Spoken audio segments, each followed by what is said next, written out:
Excellencies, colleagues, distinguished participants, out of the ashes of the Second World War, governments around the world committed to outlawing genocide, preventing it and punishing those responsible. The adoption of the UN Convention on the Prevention and Punishment of the Crime of Genocide 70 years ago marked the first step towards the realization of that commitment.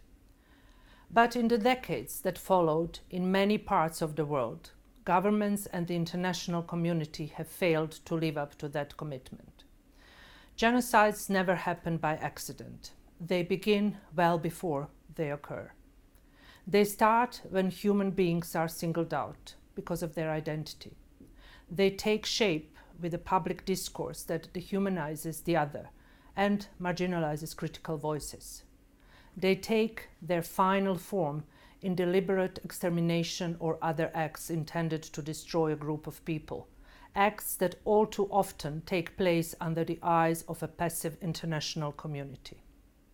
And they continue afterwards, when denial and impunity set in, insulting the victims and increasing the suffering of the survivors.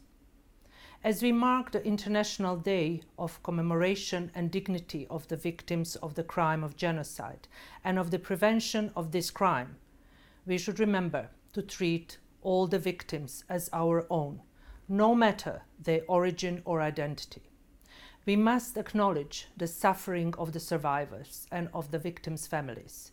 We must make their struggle for justice our goal. Education is crucial to achieve this goal. Education systems must lead to young generations out of the caves of prejudice which blurs the truth and spreads the seed of hate. School textbooks must include an objective testimony of past atrocities. They must educate about the past, educate to debunk myths, educate about justice and equality for all. Genocide prevention is about engaging every day in the defense of human rights. We should not wait until we see the first signs of catastrophe to counter it.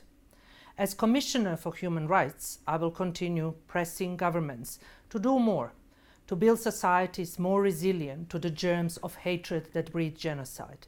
Serving justice and responsibly confronting the past, in particular through education, is the only way to prevent genocides from occurring again.